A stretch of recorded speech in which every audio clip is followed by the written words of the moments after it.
bendiciones. Un saludo muy cordial para todos los asistentes. Y bueno, vamos a generar esta capacitación docente en el tema de la responsabilidad penal, civil y disciplinaria de los educadores y docentes. Hoy nos convoca el tema de la responsabilidad tripartita que mantienen los docentes y los educadores en lo penal, lo civil y lo disciplinario, que desprende otras 4 responsabilidades inmersas. Entonces estamos hablando que se responde en lo penal, lo civil, lo administrativo, lo disciplinario, lo contencioso administrativo, en reparación directa y en daños y perjuicios o terceros civilmente responsables. Esas son las 7 áreas. 3 fundamentos de ley para dar comienzo, para dar inicio, para ya ingresar al tema. Usted adquirió este video, usted adquirió esta capacitación, usted adquirió este link para capacitarse en 3 específicos temas: la responsabilidad penal, la responsabilidad civil y la responsabilidad en términos de lo disciplinario para los colegios oficiales. Entonces, en ese orden de ideas, usted tiene que conocer primeramente 3 fundamentos legales que son inexcusables. Cuando le digo inexcusables es que no tienen excusa. De ninguna manera tienen excusa. Y cuando le digo de ninguna manera tienen excusa es que de verdad, no tienen excusa. El primero de ellos es el Código Civil colombiano, su artículo 09, que le dice a usted que la ignorancia de las leyes no sirve de excusa. Ese es el término técnico y taxativo de la ley. El término castizo, el de a pie, el que se inventó la gente, es que el desconocimiento de la ley no lo exime de su cumplimiento. Entonces, este es el técnico, este es el artículo. La ignorancia de las leyes no les sirve de excusa. Pero el coloquial, el de a pie, el que se inventó la gente, es que el desconocimiento de la ley a usted no lo exime. Eso es. El segundo aspecto, el segundo fundamento jurídico que usted se tiene que aprender a partir de este video y a futuro, es que el Código Penal colombiano, su artículo 25, señala que el delito usted lo puede cometer por acción o por omisión. Por acción porque usted lo premedita, lo planea, lo estructura, lo analiza, lo materializa y lo ejecuta.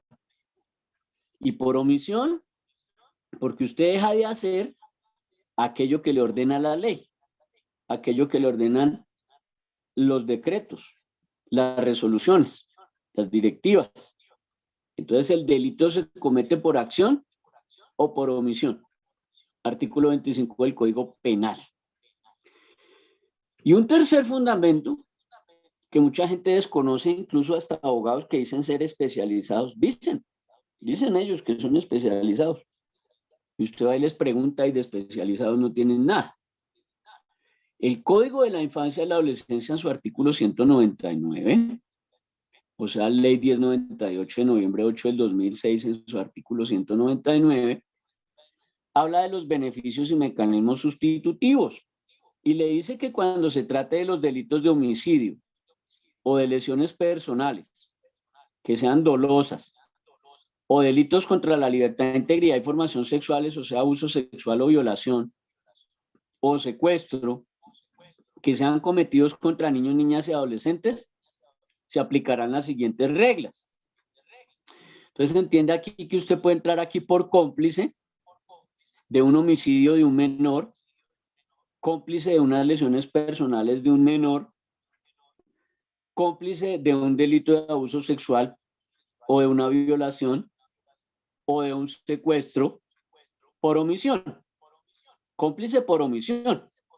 O sea que usted no hizo lo que la ley le ordenó, no hizo la ruta de atención escolar, no activó los protocolos, no desarrolló el conducto regular y el debido proceso de la manera más adecuada. Y la gente dice, pero bueno, en un homicidio, ¿cómo? Pues sencillo, cuando un estudiante mata a otro en el colegio. y usted no activa la ruta de la manera adecuada o la hace mal. En unas lesiones cuando se agreden o se pelean y puede haber incluso una tentativa de homicidio, o lo deja por ahí fracturado o lo deja con más de 10 días de incapacidad. En un abuso sexual, en una violación, pues cuando usted no activa la ruta de atención, cuando usted no realiza el denuncio, cuando usted en omisión cómplice no activa los protocolos. En un secuestro, usted puede ser cómplice cuando usted le está entregando el estudiante menor de edad a una persona que nunca firmó la matrícula, a una persona que no es el cuidador, ni el padre de familia, ni el acudiente. Y esa persona se lo lleva, lo secuestra y usted es el cómplice que entregó al menor. Yo de esos casos tengo dos. Uno hace 1.5 años y el otro hace 3 años. Y sí les dieron los 26 años de cárcel a estas profesoras por entregar a los niños a personas que no acreditaron ser el padre biológico o el acudiente o el cuidador y se vieron inmersos en su secuestro de una vez.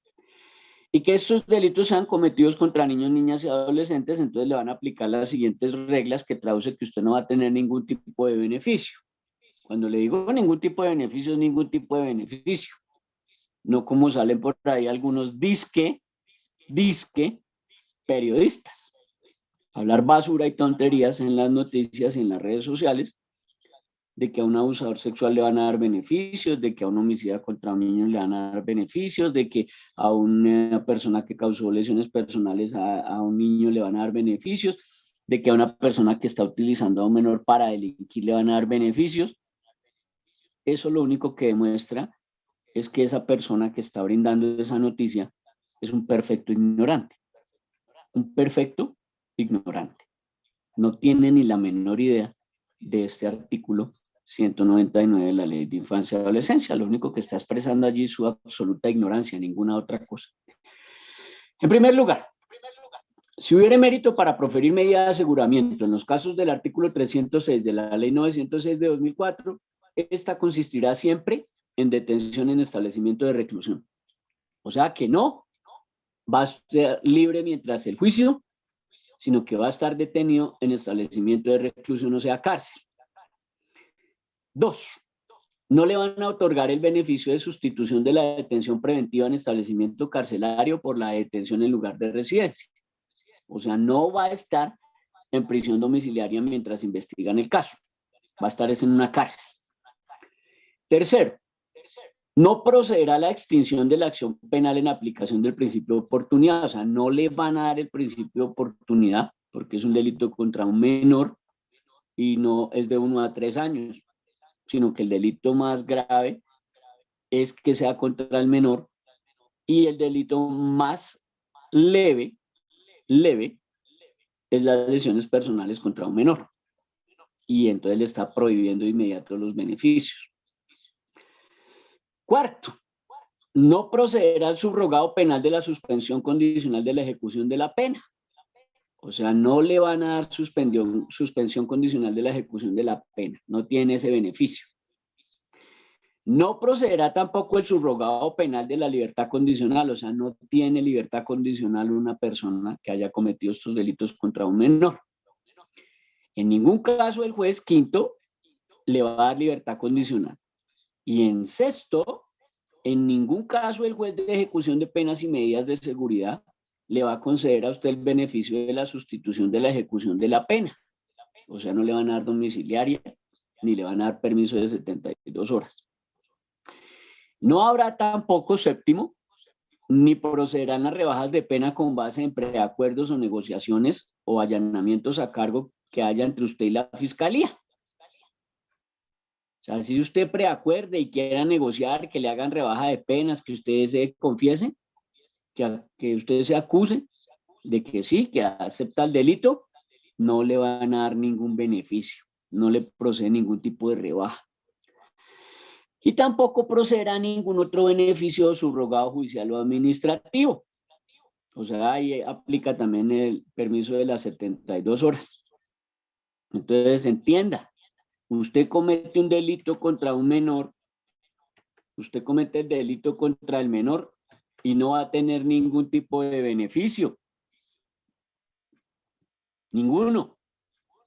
El Código de la Infancia, artículo 199, lo prohíbe total, absoluta y radicalmente. No obtendrá beneficios y mecanismos sustitutivos. Por eso le digo que cuando un periodista sale allá a decir bobadas y tonterías, de que rebaja de penas, de que le van a dar beneficios, de que yo no sé qué, es un perfecto ignorante. Ni siquiera se conoce este artículo 199 de la Ley de Infancia, y así me he encontrado incluso disque abogados especializados. Disque especializados. El Código Civil colombiano, por su lado, en su artículo 2347, le habla a usted del deber de cuidado. Y ya entrando en tema, ¿qué es el deber de cuidado? El deber de cuidado está consignado taxativo en el artículo 2347 del Código Civil y habla de la responsabilidad por el hecho propio de las personas a cargo. Y le dice a usted que toda persona es responsable no solo de sus propias acciones para el efecto de indemnizar el daño. Mire, indemnizar el daño. Aquí no dice multa, dice indemnizar el daño, o sea, la reparación directa. Aquí le está diciendo que usted cometió el delito y que tiene que reparar, indemnizar el daño, daños y perjuicios. Sino también tiene que responder por el hecho de aquellos que estuvieran a su cuidado. Este deber de cuidado se divide en dos. En verde le coloqué: así los padres son responsables solidariamente del hecho de los hijos menores que habiten en la misma casa. O sea que cuando los estudiantes están en la casa, en el colegio, son responsables diferentes personas. Entienda bien. Los padres son responsables solidariamente del hecho de los hijos menores que habiten en la misma casa. O sea que las cosas que hagan los estudiantes por fuera del colegio, responden los papás. Y por dentro del colegio, responden los papás. Para que me entiendan. Entonces los papás responden cuando el estudiante está en el colegio, cuando está en la carretera, cuando está en la miniteca, cuando está en el cine, cuando está en el centro comercial, cuando está en la calle, cuando está en la cancha de fútbol. Cuando está en todo lado, en donde él tenga la patria potestad, por el solo hecho de que habiten en su misma casa, el padre es responsable. Pero una segunda responsabilidad es la que le atañe y le endilgan y le imputan y le señalan a usted como educador. Se lo coloqué ahí en amarillo. Así los directores de colegios y escuelas responden del hecho de los discípulos mientras están bajo su cuidado. Entonces, el que firma la matrícula es el que responde, porque es el rector el que responde penal, civil, administrativa, disciplinaria, contenciosa administrativa, en reparación directa, en daños y perjuicios y en acción de repetición, porque él es el que firma la matrícula. Entonces, el rector es el que tiene 7 cuchillos en el cuello. Inicia enterado. Pero él delega sus funciones en el coordinador. O sea que el coordinador también tiene 7 cuchillos en el cuello, inicia enterado. Pero el rector y el coordinador delegan esas funciones en cada uno de los profesores que tienen los estudiantes en el salón. O sea que usted también tiene 7 cuchillos en el cuello, inicia enterado. Pero cesará la responsabilidad de tales personas, dice el inciso final, si con la autoridad y el cuidado que su respectiva calidad les confiere y prescribe, no hubieran podido impedir el hecho. Es decir, un temblor, un terremoto, una inundación, un rayo, alguna situación de la naturaleza que no puede ser previsible. O que a usted le den una orden y usted la está cumpliendo. Entonces vino el juez de la República y le ordenó al profesor, coordinador, orientador o rector, que recibiera al estudiante drogadicto, y ese estudiante drogadicto, consumidor de drogas, vino al colegio a inducir, coercitar, constreñir, estimular y suministrarle drogas a otros 4.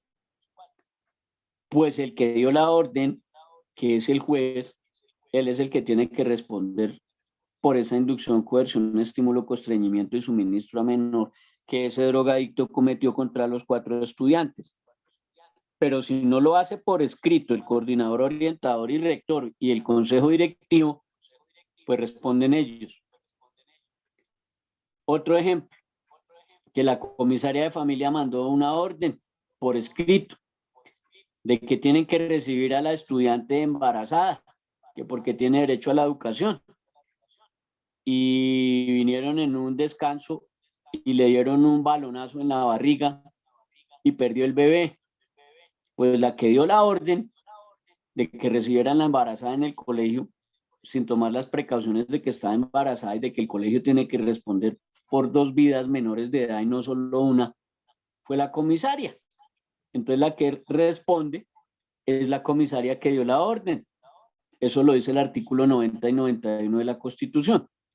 90 y 91 de la Constitución.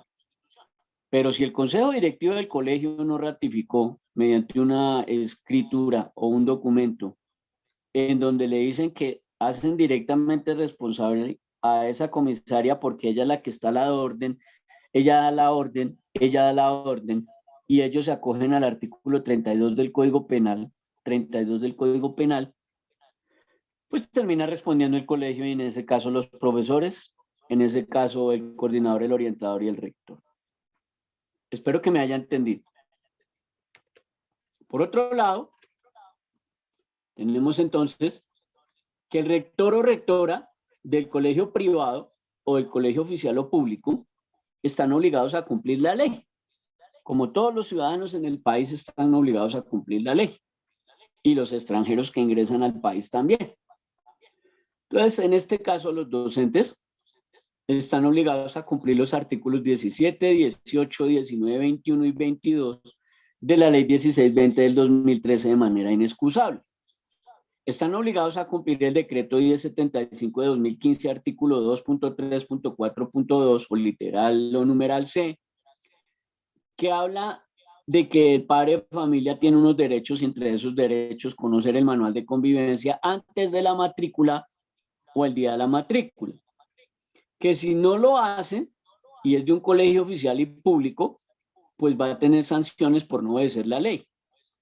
Pero además por ser servidor público o funcionario público, incurre en un delito penal que se llama el prevaricato por omisión, que está en el artículo 414 del Código Penal. Y disciplinariamente le van a indilgar y señalar y le van a imputar el artículo 35 y el 38 de la ley 1620 del 2013 disciplinariamente. Adicional a ello también le pueden imputar la ley 1952 del 2019 en su artículo 39, literales 7 y 8. Y cuando es un colegio privado, que también está obligado a cumplir los artículos 17, 18, 19, 21 y 22 de la ley 1620 del 2013, también está obligado a cumplir el decreto 1075 del 2015. Nótese 2015. Ha tenido 8 años para leerlo. Nótese ley 1620 del 2013. Ha tenido 10 años para leerla. Si no las cumple, pues tendrá sanciones por no obedecer la ley. Que para el caso disciplinario del colegio privado son los artículos 35, 36 y 37 de la ley 1620 del 2013. Y por no tener funcionarios públicos o no ser funcionarios públicos o no fungir como funcionarios públicos, pues no les aplica el disciplinario de Procuraduría ni les aplica tampoco el disciplinario de Asuntos Internos de la Alcaldía. Pero, como no cumplen, los padres de familia no están obligados al pago de pensiones. Es decir, si usted viola la ley 1620 del 2013, viola el decreto 1075 de 2015, no obedece la ley y viola el contrato civil con efecto contractual que se llama la matrícula, o sea, no entrega el manual antes de la matrícula o el día mismo de la matrícula, pues el padre de familia no está obligado, el padre de familia no está obligado a pagarle la pensión. ¿Cuándo se realiza la actualización del manual de convivencia escolar? Pues acorde a la ley 1620 del 2013, que usted ha tenido 10 años para leer y que cumplió años hace unos pocos días, el artículo 17 dice, en su literal o numeral 4, dice el artículo, responsabilidades de los establecimientos educativos. Primero, Revisar. Segundo, ajustar. ¿Qué tiene que revisar y ajustar? El proyecto educativo institucional o PI, el manual de convivencia y el sistema institucional de evaluación de los estudiantes o CIEE, o sea, Sistema Institucional de Evaluación Educativa o CIEE. Ahí se lo subrayé y se lo puse en azul a ver si lo alcanza a leer. Lo tiene que hacer anualmente. O sea, no pueden salir rectores con el cuento de que yo no actualizo el manual desde el 2018 y estamos a 2023. Que yo no actualizo el manual desde el 2020 y estamos a 2023. Porque si es de un colegio oficial, eso se llama prevaricato por omisión. Y eso se llama violar la ley 1620 del 2003 en su artículo 17. Y tiene que hacer esa actualización, reformas, adiciones y mejoras en un proceso participativo que involucre a los estudiantes y en general a la comunidad educativa. Pero también acorde con la Ley General de Educación, o sea, la 115 del 94, y acorde con la Ley 1098 de noviembre 8 del 2006 o Código de la Infancia y las demás normas que las desarrollan. ¿Quién lidera ese proceso de actualización del manual de convivencia escolar? Porque a veces se encuentra uno con algunos orientadores o coordinadores que salen con una aberración jurídica y le dicen a uno, no, si es que yo soy el líder. Yo soy el que estoy liderando el ajuste, el manual. O un profesor por allá de sociales que se regala, o una profesora por allá de química que se regala, o una orientadora que no tiene oficio y va y se regala. Y se extralimita en funciones. Y se pone a improvisar y a meterse en problemas porque es lo único que se gana. Le aclaro que quien lidera el proceso de actualización del manual de convivencia escolar según la ley 1620 del 2013 en su artículo 18, literal o numeral 3, que habla de las responsabilidades del director o rector del establecimiento educativo, dice que es el rector, el director del establecimiento, el que lidera la revisión y ajuste del proyecto educativo institucional, o sea, el PI, el manual de convivencia y el sistema institucional de evaluación educativa anualmente, en un proceso participativo que involucra a estudiantes y en general a la comunidad educativa dentro del marco del plan de mejoramiento institucional. Algunos otros tienen una pésima comprensión de lectura y se llaman disque asesores de las secretarías de educación y salen diciéndole a los rectores que lo de ley lo tienen que meter cada año. Y yo no sé en dónde es que usted lee acá que incluir las leyes anualmente. O dónde dice acá que liderar la revisión y ajuste de las leyes dentro del manual cada año. Eso viola la vigencia de la ley, el principio de legalidad, el principio de taxatividad de las normas, la tipicidad de las faltas y la tipicidad de las sanciones, y viola, por supuesto, el principio de legalidad de su conducto regular de debido proceso, sus protocolos. La ley 1620 del 2013, por otro lado, en su artículo 18, literal o numeral 4, ese artículo es el que más rectores tiene en la cárcel y más rectores tiene con disciplinarios. Bueno, también es bien cierto que muchos rectores ni siquiera se conocen la ley 1620 del 2013 a pesar de que han tenido 10 años para leerla. Aquí se habla de las responsabilidades del director o rector del establecimiento educativo, literal o numeral 4. Reportar, que traduce denunciar, poner la denuncia. Reportar aquellos casos de acoso. Pues acoso es bullying, ciberbullying, matoneo, intimidación, acoso, amenaza, burlas. Eso es acoso. Tiene que reportar o denunciar también aquellos casos de violencia escolar. O sea, los 3 tipos de violencia. Violencia física cuando se agreden a los golpes, a los puños, a las patadas. Violencia emocional cuando es un bullying, cuando golpean al estudiante, lo empujan, le dan coscorrones, le dan calvazos. Y de violencia moral. Entonces que los hieren que porque su color de raza es negro, que porque es bajito, entonces le dicen enano, que porque le falta una piernita o un bracito, entonces le dicen mocho o cojo. Todas esas obscenidades y vejámenes y vulgaridades que le dicen como apodos es una vulneración al menor y es un tipo de violencia escolar. Y también tiene el rector que reportar o denunciar la vulneración de derechos sexuales y reproductivos de niños, niñas y adolescentes del establecimiento educativo, o sea, de abusos sexuales y violaciones, en su calidad de presidente del comité escolar de convivencia. Lo tiene que hacer. Y lo tiene que hacer acorde con la normatividad vigente, o sea, que si ni siquiera ha actualizado el manual, pues cómo va a hacerlo acorde con la normatividad vigente y los protocolos definidos en la ruta de atención. Y además, lo obligan a hacer el seguimiento de dichos casos. No es que quiera hacerlo.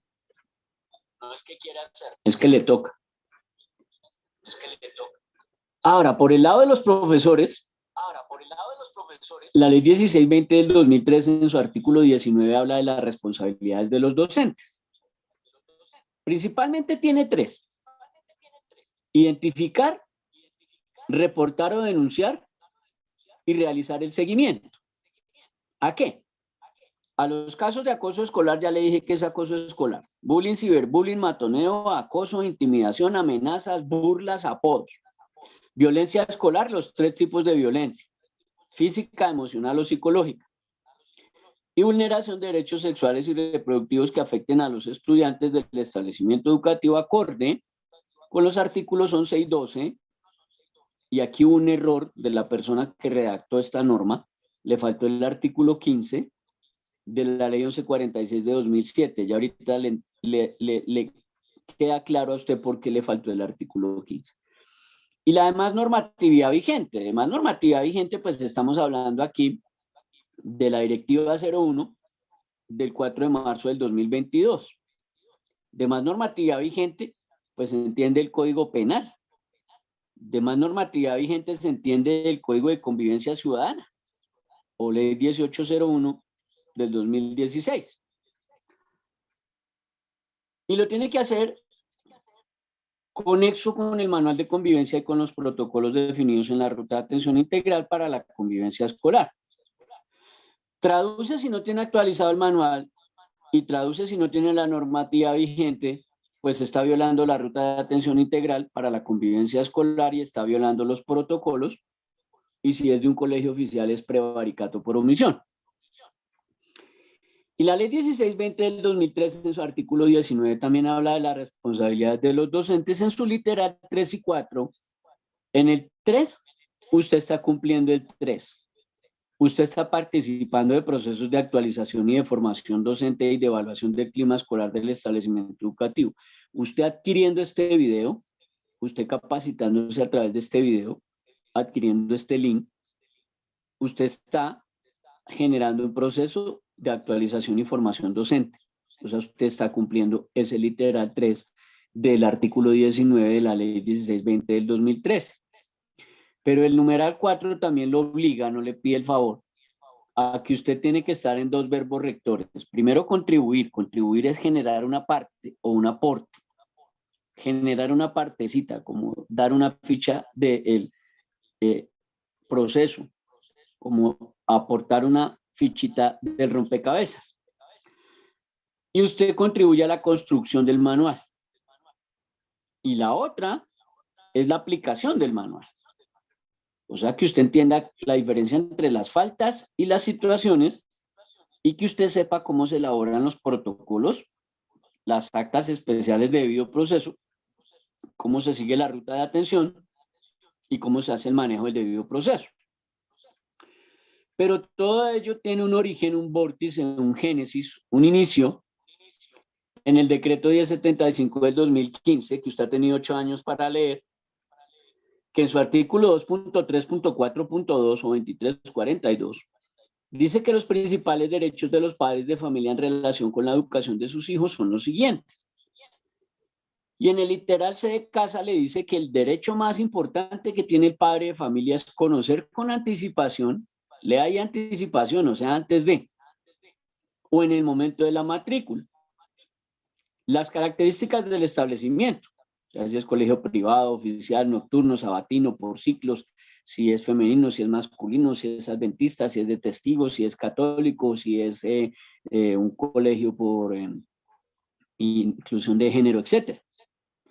El proyecto educativo institucional, o sea, el PI, el manual de convivencia, el plan de estudios y las estrategias pedagógicas básicas, o sea, el currículo, y el sistema de evaluación escolar, o sea, el CIEE, y el plan de mejoramiento institucional.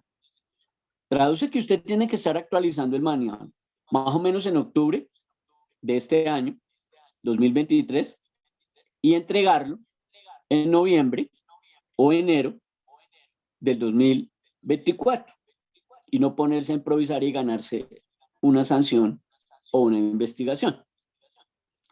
Ahora, cuando usted no entrega el manual de convivencia escolar antes de la matrícula o el día de la matrícula, toda tutela que le metan a su colegio, toda tutela que radiquen contra su colegio, usted la va a perder, porque usted le está violando el debido proceso, el conducto regular y el derecho de la defensa al estudiante, y además está violando el contrato civil con efecto contractual. Entonces, todas las tutelas y todas las demandas y todas las acciones disciplinarias las va a perder, porque usted no entregó el manual de convivencia. Además de que violó la ley 1620 del 2013, el decreto 1075 del 2015 y el artículo 87 de la ley 115 del 94. Y si es de un colegio oficial, eso le va a generar una responsabilidad penal por prevaricato por omisión. Recuerde que el Código Penal, cuando iniciamos se lo dije, el artículo 25 del Código Penal dice que usted comete el delito por acción o por omisión, y dice la conducta punible, o sea, el delito, puede ser realizado por acción o por omisión. Entonces ya la tiene usted clarísima. ¿Cuáles son las constitutivas de posición de garantía? O sea, ¿cuáles son las instituciones que lo ponen a usted a cumplir este artículo 25? Que todas aplican para usted docente. Que todas aplican para usted docente. Ay, que soy es coordinador. No, señor. Usted es un docente con funciones de coordinación. Ay, que soy la orientadora. No, señora. ¿Usted es una orientadora? No. Usted es una profesora o docente o educadora con funciones de orientación. Ay, que soy el rector. No, señor. Usted no es ningún rector. Usted es un docente con funciones de rectoría. Pero sigue siendo docente frente a la ley. Entonces, estas 4 aplican para usted. Léalas con calma. Cuando se asume voluntariamente la protección real de una persona, pues usted está asumiendo voluntariamente la protección de los estudiantes. O de una fuente de riesgo, pues la fuente de riesgo es el colegio. Dentro del propio ámbito de dominio, pues en el colegio la autoridad la tiene usted. Usted está por encima de los estudiantes, usted tiene la autoridad. Entonces aplica para usted.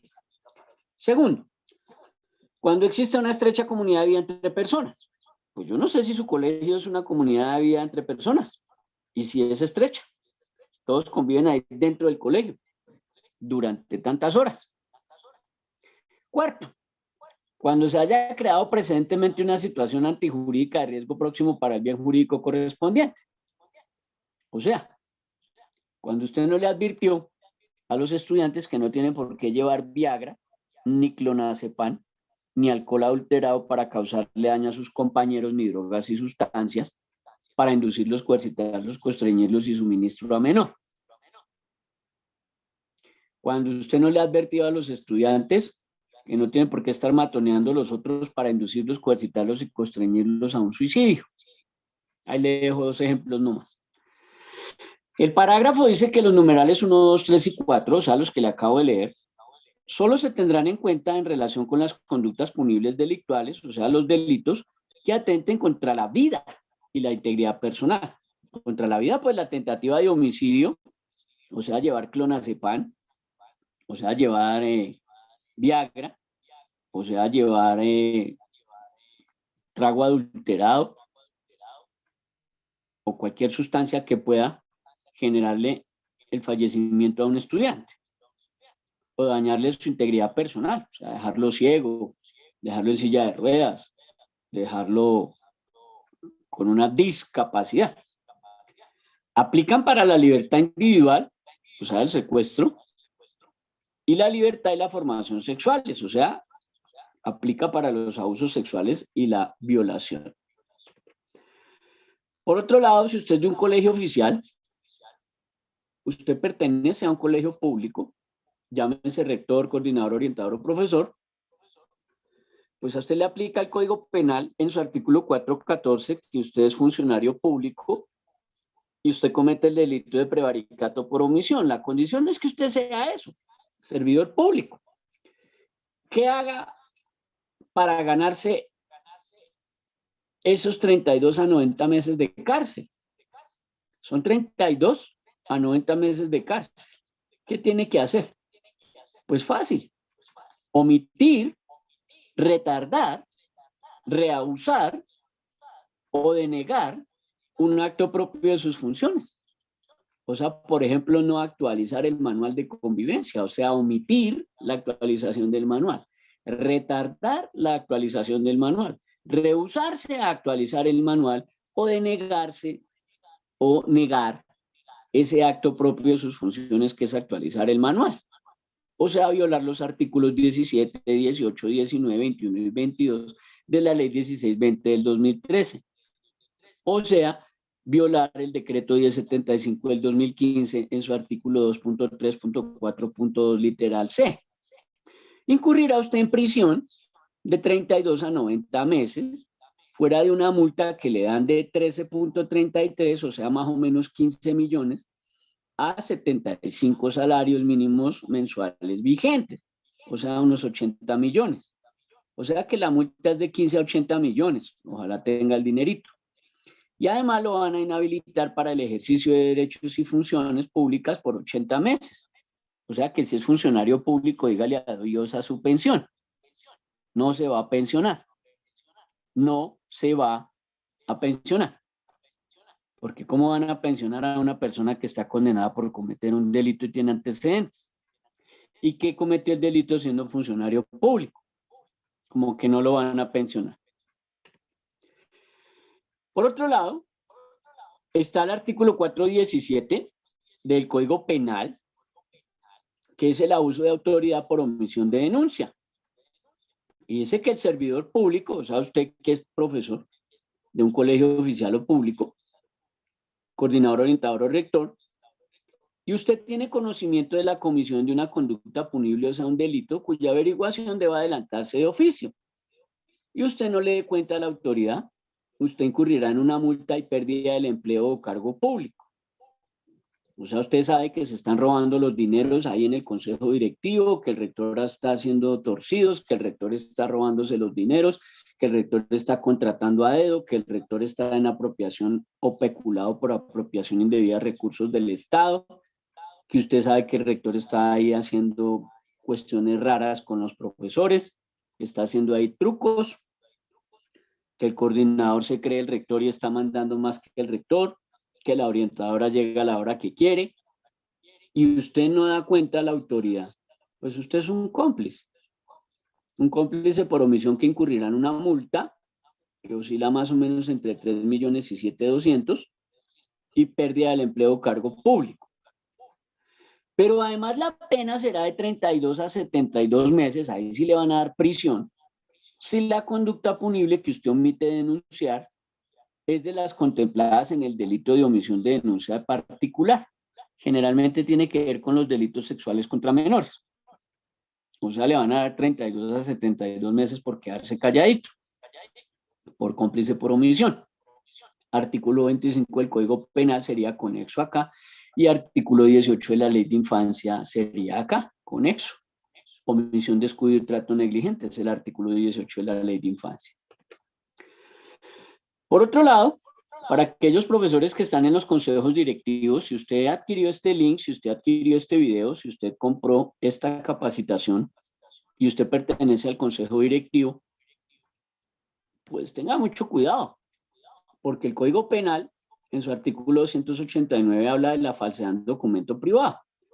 Y dice que el que falsifique documento privado que pueda servir de prueba, incurrirá, si lo usa, en prisión de 16 a 108 meses.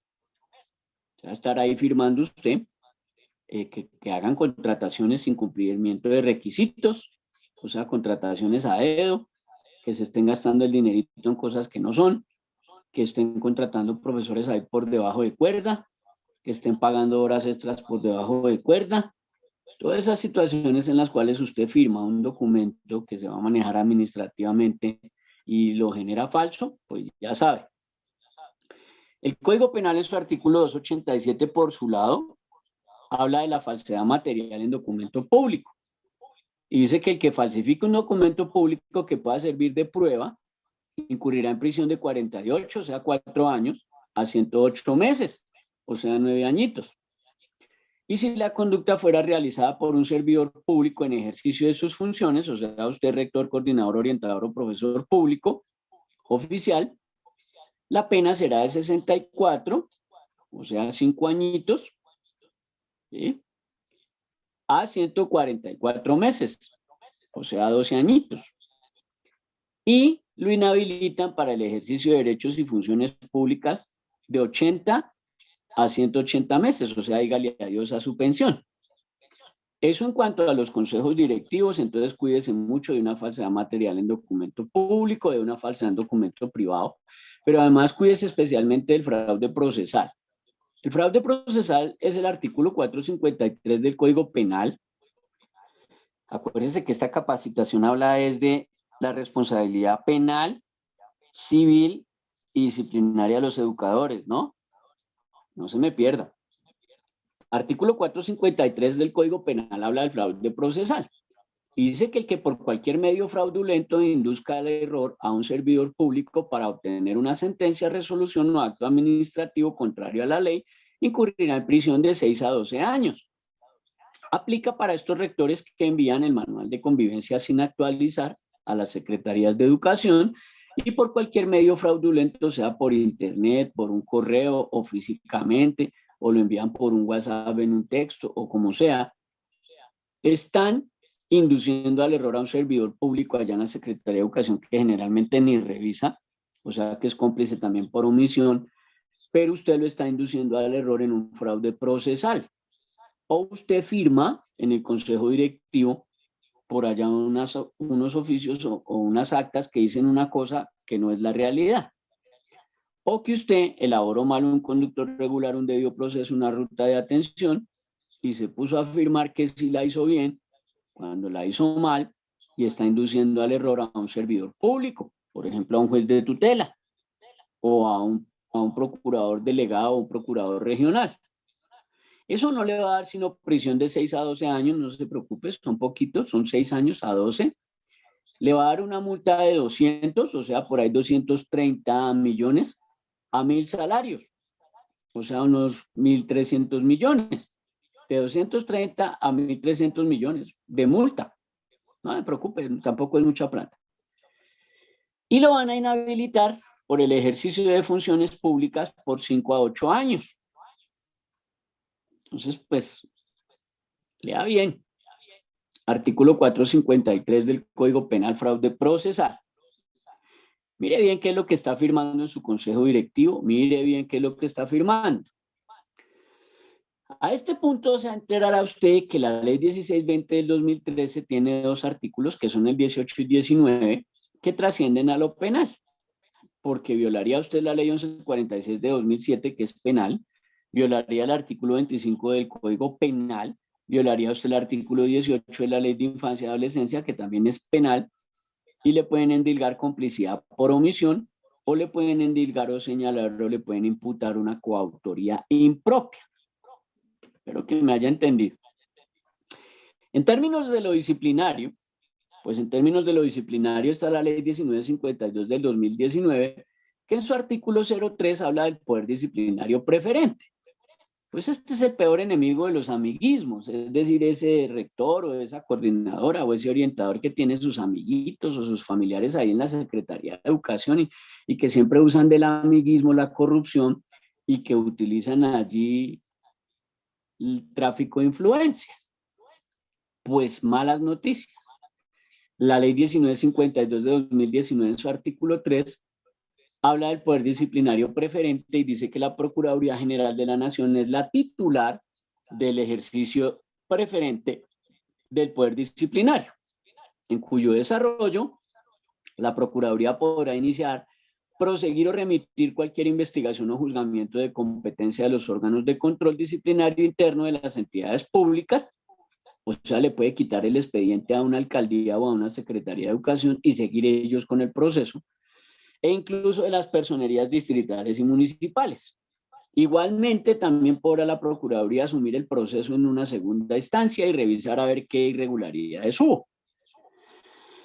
Por otro lado, las personerías municipales y distritales tendrán frente a la administración, o sea, frente a la alcaldía, tendrán poder disciplinario preferente. O sea, una personería municipal y distrital puede sancionar a un rector por encima de la Secretaría de Educación, para que se entere. Vamos a ver una casuística a analizar. Casuística, entienda casos reales. Casuística. Esa casuística para analizar le va a brindar a usted unos aportes, unos vórtices, unos parámetros, unas pautas, unas directrices bien específicas y claras que le van a servir a usted mucho. En el Código Penal reposa el artículo 209 que habla de los actos sexuales con menor de 14 años. Dice que el que realizare, entonces aquí cambia usted el que realizare por todos los mayores de 14 años, porque el artículo 139 de la Ley de Infancia dice 139 de la Ley de Infancia. Dice que todos los mayores de 14 años ya delinquen o cometen delitos, o ya son imputables en restablecimiento de derechos. Dice que el que realizare, o sea, todo mayor de 14 años, que realizare actos sexuales diversos del acceso carnal. Diversos del acceso carnal ha dicho la Corte Suprema de Justicia, que son besos, caricias, manoseos y masturbaciones por encima de la ropa. O sea, roces masturbatorios o lo que se denominan actos de situaciones erótico-sexuales húmedas o lúbricas. Entonces, el que realizar esos actos sexuales diversos, vuelvo y le repito, besos, caricias, manoseos, masturbaciones por encima de la ropa, con persona menor de 14 años, es un abusador sexual. Que lo haga en presencia de menores de 14 años, es un abusador sexual. O que lo induzca a prácticas sexuales, es un abusador sexual. Y le van a dar de 9 a 13 años de cárcel. Ahora, ¿qué traduce? Primer ejemplo, que usted lo hace con persona menor de 14 años. Entonces viene el estudiante de 15 años y este abusador sexual de 15 años tiene la noviecita que es que tiene 13. Pues ese es un abusador sexual. Viene la noviecita con el noviecito en el patio del colegio y el noviecito tiene 17 y la noviecita tiene 16 y el uno está en 10º y el otro está en 11, pero se empiezan a besar, acariciar y manosear con actos lúbricos, casi que masturbándose delante de los menores de primaria, menores de 14 años. Pues esos son unos abusadores sexuales. O que lo induzca a prácticas sexuales es una profesora que tengo allí por abajito de Villavicencio, no puedo decir el municipio ni el colegio por habeas data, que entra al salón de 5º grado de primaria y esta señora ignorante, porque realmente es muy ignorante, absolutamente ignorante. O sea, los 9 años de cárcel que le dieron se los tiene bien ganados. Es absolutamente ignorante. La señora entra a la clase de primaria 5º grado y le dice a los estudiantes de menos de 12 años, grado 5º, que ellos se pueden besar entre niños con niños y niñas con niñas y niños con niñas y viceversa, que porque eso se llama inclusión de género. Y pues ese discurso se lo puede decir usted a los mayores de 14 años.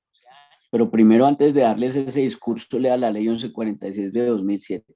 Ley 1146 de 2007, ley 1146 de 2007, que mire desde cuándo está, 2007 y estamos a 2023.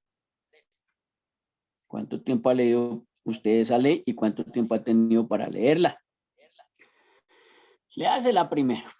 Entonces esta señora ignorante me está induciendo a prácticas sexuales a menores de 14 años y eso le da de 9 a 13 años de cárcel. De hecho, ya le dieron la condena de 9 años de cárcel a esa profesora porque uno de los estudiantes la grabó en el celular y resulta que los estudiantes sí lo pueden grabar a usted en el celular porque son menores de edad, pero vaya y grabe usted a un menor de edad en su celular a ver cómo le va. Entonces ya me entendió las tres, digamos como que los tres verbos rectores de los actos sexuales con menor de 14 años. Por otro lado, la jurisprudencia, o sea, la Corte Suprema de Justicia, ¿qué ha dicho? La jurisprudencia ha indicado en Colombia a través de sentencia de unificación del 5 de noviembre de 2008, expediente 30305, magistrado ponente Augusto J. Ibáñez Guzmán, en la cual la Corte Suprema de Justicia estableció que, 2 puntos, los tocamientos corporales no consentidos realizados sin violencia sobre personas capaces, o sea, personas mayores de 14 años, cuando dice personas capaces en un fallo, está hablando de personas mayores de 14 años que ya cometen infracciones de ley o que ya pueden tomar sus propias decisiones. Lo dice el Código Civil y lo dice la Ley de Infancia y Adolescencia en su artículo 139. Pues estas configuran el delito de injuria por vías de hecho. O sea, cuando usted va en una buseta o en un bus o en un transporte público y le rozan el pene en su cola o en su vagina, esos tocamientos corporales no consentidos se llaman injuria por vías de hecho y da de 1 a 3 años de cárcel, para que lo sepa. O le tocan la vagina, o le tocan los senos, o le tocan la cola. Por el contrario, tratándose de niños y de personas incapaces, o sea, menores de 14 años, o niños con necesidades educativas especiales indiferente de la edad que tenga, a eso se traduce persona incapaz, el legislador penalizó la conducta de los actos sexuales abusivos, aun sin que fuera violenta. O sea que usted no tiene por qué someter con violencia para que sea delito. Usted la convenció, o la manipuló, la coercitó, la constriñó, la indujo, pudiéndose tipificar ese punible bajo cualquiera de estas tres conductas. Primero, que usted realizó actos sexuales diversos del acceso carnal, o sea, besos, caricias, manoseos y masturbaciones por encima de la ropa, con un menor de 14 años. Que usted realizó esos mismos actos delante de o en presencia de ese menor de 14 años. O que usted estuvo induciendo a este menor de 14 años a prácticas sexuales. Le mostró videos de pornografía, mostró masturbaciones por encima de la ropa, usted se metió a decirle haga esto, suba esto, baje esto, quítese aquello, inducirlo a prácticas sexuales. Si usted es adulto, eso le va a dar de 9 a 12 años de cárcel. Si usted es menor de edad, le va a dar de 3 a 4 y medio. La Corte Suprema de Justicia indica que el legislador, al consagrar este tipo penal, quiso prohibir cualquier ejercicio de la sexualidad en los menores de 14 años porque presume la incapacidad que tiene para la libre disposición sexual y que estos actos sexuales cometidos sobre ese grupo poblacional de menores de 14 años pues afectan el desarrollo de su personalidad y pueden producir alteraciones importantes que incidan luego en su vida y en su equilibrio futuro. Entonces aparecen 3 verbos rectores. Primero, 0 con menor de 14 años. 0 en su presencia. Y 0, inducirlo, indiferente del género o de la identidad sexual que usted profese. De los mayores de 14 años, ¿qué tenemos? La Ley 1098 de noviembre 8 del 2006 o Código de la Infancia en su artículo 139, que habla del sistema de responsabilidad penal para adolescentes, dice que el sistema de responsabilidad penal para adolescentes es el conjunto de principios, normas, procedimientos, autoridades judiciales especializadas y de los entes administrativos que rigen o intervienen en la investigación y juzgamiento de delitos cometidos por personas que tienen entre 14 y 18 años al momento de cometer el hecho punible.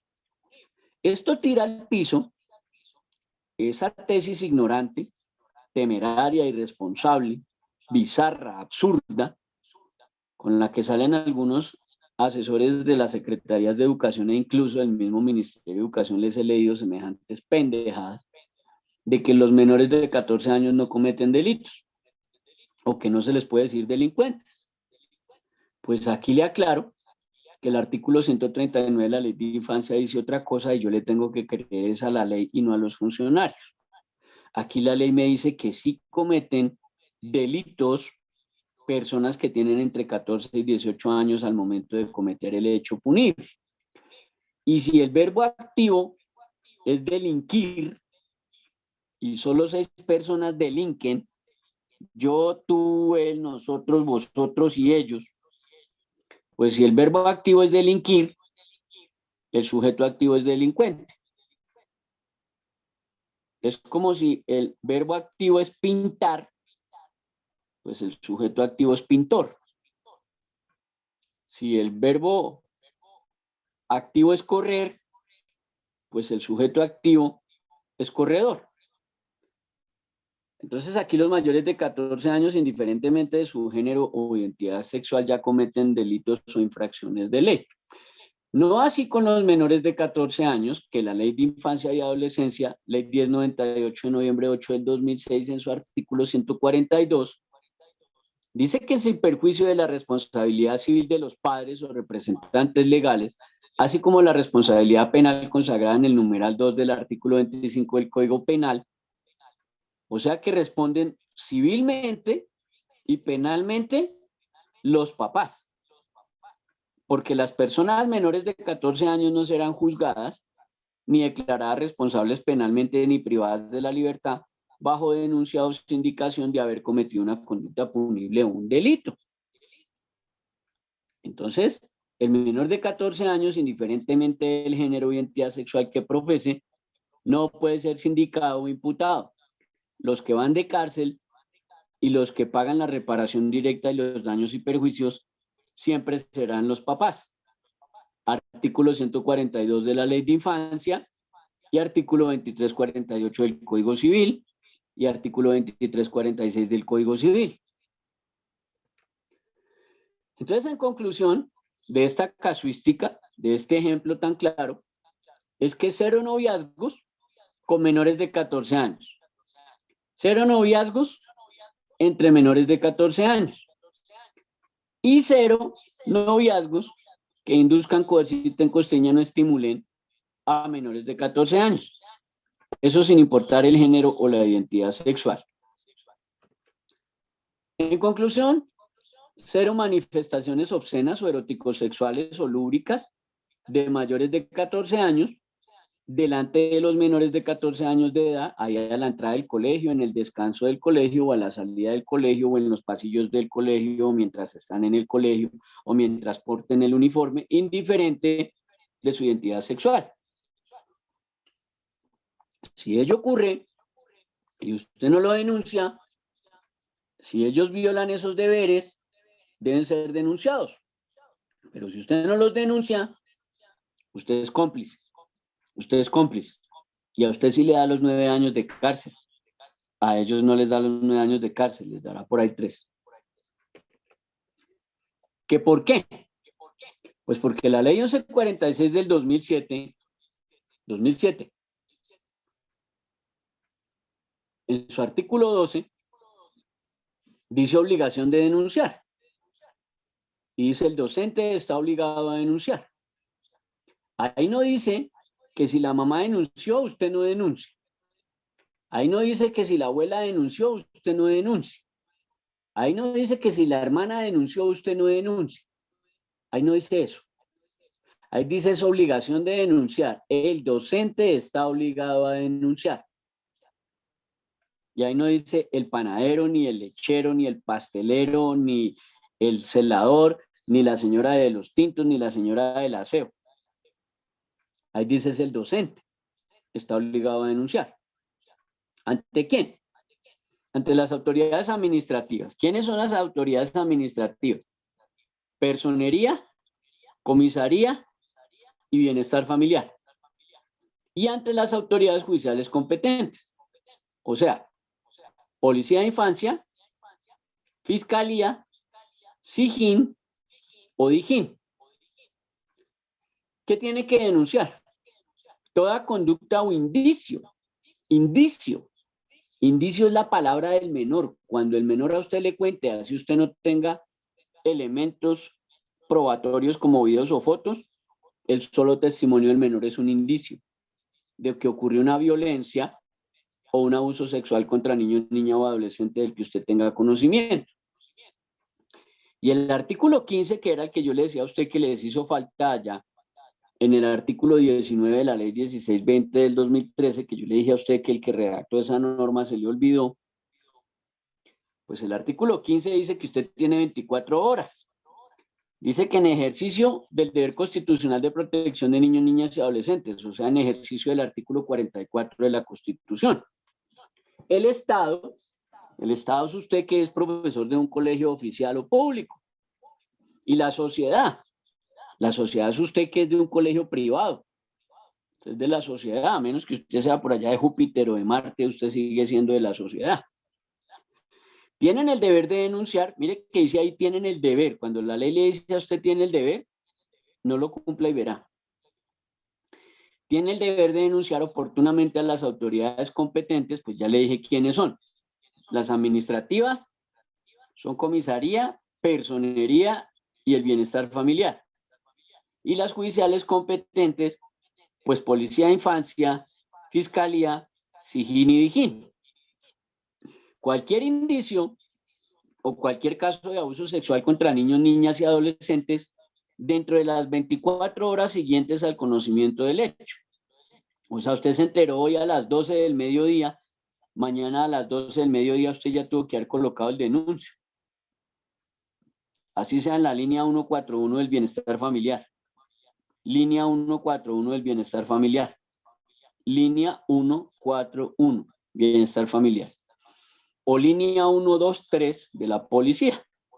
Línea 123 de la policía. Pero tiene 24 horas. Si no lo hacen las 24 horas, usted es cómplice por omisión, porque usted está violando el artículo 15 de la ley 1146 del 2007, está violando el artículo 18 de la ley de infancia, artículo 18 de la ley de infancia, y está violando el artículo 44, numeral o literal 4 de la ley de infancia. No más. Ah, y además el artículo 25 del Código Penal. No más. ¿Qué dice el honorable órgano del Consejo de Estado? Y aquí le traigo un ejemplo. Frente al deber de cuidado, la custodia ejercida por los establecimientos educativos debe mantenerse no solo durante el tiempo que el alumno pasa en sus instalaciones, sino también durante la realización de otras actividades educativas o de recreación como paseos, excursiones, viajes y demás eventos tendientes al desarrollo de programas escolares. Aquí incluye el trabajo social. Aquí incluye el trabajo social. Aquí incluye lo que le pase al estudiante o la estudiante en el desarrollo de programas escolares como el trabajo social. Para que me entiendan. Y eso lo dice el Consejo de Estado, no lo digo yo. De acuerdo con el Consejo de Estado, el deber de cuidado surge de una relación de subordinación entre el docente y el alumno, pues el primero sea el docente, debido a la posición dominante que ostenta, o sea, la autoridad que usted tiene. Usted tiene no solo el compromiso, sino la responsabilidad de impedir que el segundo, o sea, su estudiante o su educando o su alumno, actúe de una forma imprudente. Así lo advirtió el alto tribunal, o sea, el Consejo de Estado, al condenar al municipio de Floridablanca en Santander, condenaron al municipio de Floridablanca, Santander, a pagar más de 650 millones, solo 650 millones nomás, por los daños ocasionados a una menor de 7 años de edad en las instalaciones de un colegio oficial en donde fue víctima de abuso sexual por parte de 2 de sus compañeros en 1998, o sea, hace 25 años, o sea, hoy la señora tiene 32 años, pero la violaron 2 estudiantes en 1998, hace 25 años en el municipio de Floridablanca, Santander, en un colegio oficial de ese municipio, y al municipio le tocó pagar 650 millones de pesos. Esa cifra vuelve a la actual, o sea, 25 años después, y yo le digo que ese abuso sexual le vale 1.300 a 1.700 millones en su colegio. No me crea. La sección tercera declaró la responsabilidad de la administración municipal porque se vulneró un bien convencional y constitucional como lo es la protección del interés superior del niño, cuya seguridad debe ser garantizada en los establecimientos encargados de su cuidado. Aquí lo que le dice el Consejo de Estado a usted es que usted no es ningún profesor. Ahí se lo está diciendo en su cara. Le está diciendo que son establecimientos encargados de su cuidado. Ahí no dice encargados de su educación. O sea que usted no es ningún educador. Usted es un cuidador. A usted no lo meten a la cárcel ni le cobran 650 millones de pesos si el estudiante pierde las materias o no las aprueba. Pero a usted lo meten a la cárcel y le cobran 650 millones de pesos si usted deja que la viole. Entonces usted no es ningún educador, usted es un cuidador. Pero no me crea. Entre las órdenes impartidas, el municipio deberá elaborar un diagnóstico psicológico de la víctima, que pues hoy es mayor de edad, o sea, tiene 32 años, para determinar si existen secuelas psíquicas derivadas del trauma sufrido cuando ella era una niña, y si es necesario suministrar el tratamiento psicológico correspondiente para superar tales secuelas. Nótese que eso fue en el 98 y el fallo es de hace 2 años. Nótese que eso fue en 1998. Hace 25 años. Y el fallo fue hace 2. No sé si me está entendiendo lo que trato de decirle. Usted puede que sea rectora y se vaya a jubilar mañana. Pero usted es rectora que se va a jubilar mañana. Tuvo un chicharrón de estos. Hace 20 años cuando empezó, yo le digo lo chévere que le va a ir. ¿Qué dice el honorable órgano del Consejo de Estado? La sala pudo verificar que la menor fue lesionada mientras se encontraba en el colegio, lo que significa que la vigilancia de la que disponía la institución o el colegio no tuvo la eficacia suficiente para garantizar su seguridad. A su juicio, el comportamiento de las directivas del colegio, o sea, rectora, coordinadora y orientadora, o sea, rectora, coordinadora, orientadora, y si cabe ahí el director de grupo, que son a los que les van a cobrar los 650 millones en repetición, infringió las normas internacionales como la Convención Americana sobre los Derechos Humanos. Pues los establecimientos educativos deben tener las normas de seguridad necesarias para impedir que la integridad corporal y la integridad psíquica de los niños sea vulnerada. Y es evidente que en el caso subyudice, o sea, en este delito, dichas normas de seguridad no fueron implementadas o si las implementaron resultaron ineficaces, toda vez que una menor impúber de 7 años fue agredida mientras estaba en el colegio público al que ella concurría cotidianamente, señala la sentencia. El Consejo de Estado revocó la decisión del Tribunal Administrativo de Santander, o sea, el Tribunal Administrativo de Santander, en sus amiguismos, fue y le dijo a la alcaldía, no, tranquilos, nosotros les fallamos a favor porque tú me ayudas, yo te ayudo, nos ayudamos.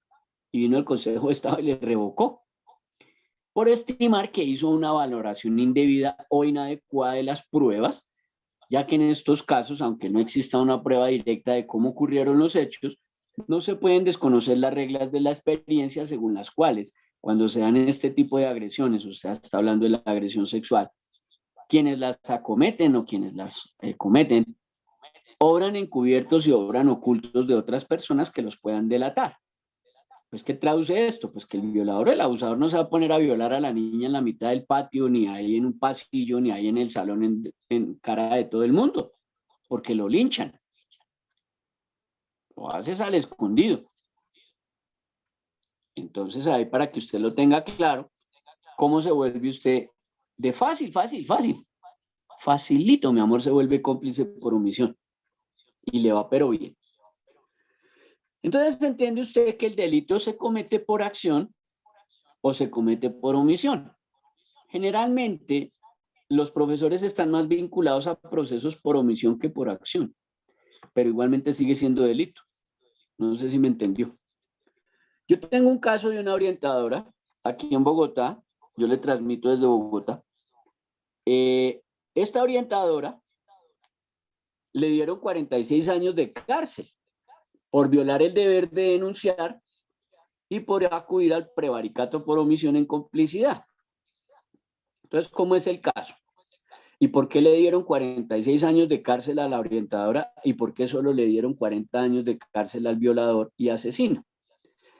Pues el niño se acerca el viernes al mediodía y el niño de 8 añitos le dice a la orientadora, orientadora, tío Colita Yayay.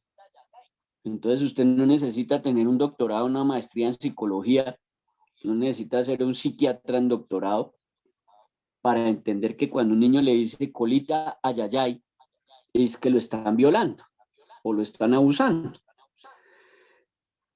La orientadora dijo, ay, eso venga, me cuenta ahí en una carrera y yo el lunes miro a ver qué hago. El lunes veo a ver qué hago. Es que resulta que el día siguiente, o sea, sábado, el tío volvió a violar al niño. Y seguramente el niño empezó a gritar o a pedir auxilio, víctima del vejamen. Estaba siendo abusado sexualmente, accedido carnalmente por el ano. Y este violador le puso una almohada en la boca y lo asfixió y lo mató.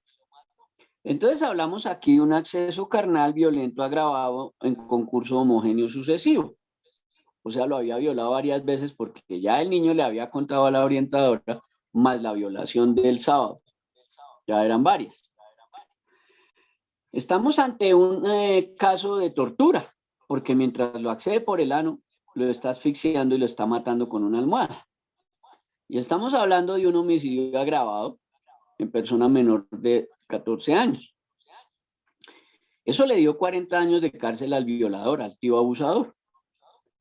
Pero le dio 6 menos que la orientadora, porque es que resulta que el violador no era funcionario público, ni estaba prevaricando. En cambio, la orientadora, si era de un colegio público, sí prevaricó y le sumaron 6 años más de pena por cómplice por omisión. Porque el juez determinó que si la orientadora hubiera realizado los actos urgentes, el protocolo, la ruta de atención, esa misma noche se hubieran llevado las personas del bienestar familiar o de la comisaría a ese niño, y si se lo hubieran llevado esa noche, pues obviamente el sábado no lo hubiera violado el tío y el niño seguiría vivo. Esa es la conclusión del juez que la condenó a 46 años de cárcel por violar el deber de denunciar y por incurrir en prevaricato por omisión en complicidad. Ahí le dejo la casuística. Otras casuísticas que van surgiendo y que vamos a trabajar de aquí en adelante para el bloque de cierre es, por ejemplo, esta de una niña que se lanzó de un tercer piso del colegio al no aguantar el matoneo. Entonces, en este nuevo caso de matoneo, dice la noticia, una niña se lanzó de un tercer piso dentro de las instalaciones del colegio. O sea, una tentativa de suicidio. Y entonces allí eso ocurrió en Girón, en Santander, el 19 de septiembre de 2022. Y tenemos una niña que es menor de edad, víctima de matoneo y acoso, que se lanza de un tercer piso del colegio. Lo cual al colegio le genera una responsabilidad penal, una responsabilidad civil, una responsabilidad disciplinaria, una responsabilidad en tercero civilmente responsable y una responsabilidad en reparación directa, que incluye a los matoneadores, a los padres de familia de estos matoneadores, a los docentes que no activaron bien la ruta de atención escolar, el protocolo y el debido proceso, porque si lo hubieran hecho, pues la niña no se lanza del tercer piso, e incluye al rector que no hizo la denuncia en su momento adecuado con policía de infancia. Pues entonces ahí le dejo la inquietud para que vea cómo se vinculan por un solo caso la responsabilidad penal, civil y disciplinaria. Repito, 19 de septiembre del 2022, municipio de Girón, en Santander. En otro caso que yo tengo, una niña se suicidó por matoneo aquí en Bogotá. Lo primero que le van a pedir a usted, vamos a hacer un recuento de qué le van a pedir a usted la fiscalía y el juez. ¿Qué le van a pedir? Lo primero que le van a pedir a usted es el manual de convivencia actualizado. Ojalá no lo tenga y ojalá no lo haya socializado con los papás. Lo segundo que le van a pedir es el taller de prevención del matoneo, que es la activación de la ruta de atención escolar en sus componentes de promoción y prevención. O sea, artículos 29 y 30 de la ley 1620 del 2013. O sea, no haya hecho el taller de prevención del matoneo y de prevención del suicidio y verá. Le van a solicitar las actas urgentes, o sea, las 2 actas que usted hizo iniciales. Le van a pedir copia del debido proceso y copia del conducto regular. Cuando le ponen a usted una tutela o le radican una tutela por un hecho de estos, lo van a acompañar de una denuncia penal por omisión. Lo van a acompañar de una demanda civil por daños y perjuicios. Lo van a acompañar de una demanda disciplinaria y lo van a acompañar de una sanción por violar la ruta de atención escolar violada enteramente, porque si se suicidó es porque ni hubo prevención del matoneo ni hubo prevención del suicidio. Entonces entrarían como cómplices por omisión.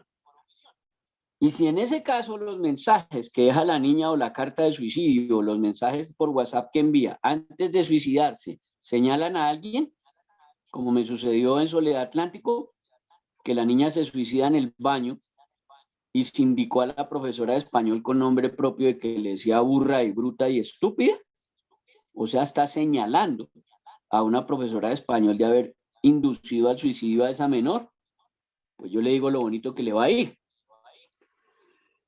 Otro aspecto también penal que lo vincula a usted por cómplice por omisión y muy delicado, del cual tengo un caso ahorita de un rector que está sindicado, es el Código Penal en su artículo 381, que habla del suministro a menor. Y dice que el que suministre o administre o facilite a un menor, cambie usted el que suministre y póngale cualquier mayor de 14 años, porque acuérdese que los mayores de 14 años ya cometen delitos o infracciones de ley. Entonces quítele el que suministre y ponga el mayor de 14 años que suministre, administre o facilite a otro menor droga que produzca dependencia, o sea, cigarrillo, el cigarrillo produce dependencia, el alcohol produce dependencia, si no pregúntele a Alcohólicos Anónimos, o las drogas o sustancias prohibidas, o que lo induzca a usarla, o sea, que le invite, que le comparta, que sean compañeros y parceros del bareto, o del bazuco, o de las pepas, o del LSD, pues incurrirá en prisión de 96 a 216 meses si es mayor de edad. 96. O sea, 8 años. A 216 meses. Para que lo tengan en cuenta. Pero si es menor de edad, pues serán por ahí 32 meses. O sea, una tercera parte. Siempre que hay una pena o una condena para un adulto, usted la divide en una tercera parte y eso es lo que le dan al menor. Pero en este caso denunciaron al rector porque dijeron que el rector era cómplice por omisión porque este delincuente suministró las drogas en el colegio y el colegio nunca hizo nada. Y solicitaron con derecho de petición la ruta de atención, las actas, los protocolos, la denuncia en fiscalía, la denuncia en policía de infancia. El colegio no entregó nada. Entonces de inmediato denunciaron al rector por cómplice por omisión. O sea que lo más probable es que ese rector sí le van a dar sus 8 a 216. 8 años de cárcel a 216 meses le van a dar a ese rector. Ahí le dejo la inquietud. Otro caso que tengo de hace 14 días, ya cumplió 14 días hoy, es de un maravilloso estudiante de grado 10º delincuente, 16 años. Este delincuente de 16 años lleva alcohol adulterado al colegio, lo mete al salón y le ofrece a 3 compañeros y los deja ciegos. Entonces deja ciegos a 3 compañeros del salón con alcohol adulterado, violando el artículo 381 del Código Penal, en donde aparecen o emergen unas lesiones personales agravadas con daño permanente y pérdida de órgano anatómico, o sea, los dejó ciegos invidentes, y están pidiendo 1.300 millones de pesos por daños y perjuicios los papás de estos 3 estudiantes. y los ganan, porque pues yo estoy matriculando a mi hijo que ve, que es vidente, y el colegio me lo está entregando ciego. Y no activan ruta, no hay protocolos, no hay prevención en tema de consumo de sustancias, no hay talleres escuela de padres de prevención del consumo de sustancias, no hay talleres con los estudiantes, no hubo ruta de atención, la orientadora no siguió el protocolo, bueno, un poco de irregularidades. Eso le va a dar cárcel a más de uno ahí en ese colegio, más los 1.300 millones de pesos que están pidiendo los papás de los 3 niños ciegos.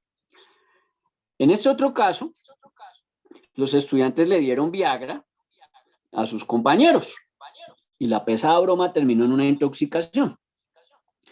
Dice que los hechos se dieron el 25 de febrero del 2022 en una escuela de Piojó en Atlántico, donde estos delincuentes de los últimos grados, o sea, 10º y 11, engañaron a niños de entre 10 y 14 años, o sea, menores de 14, dándoles refresco con Viagra.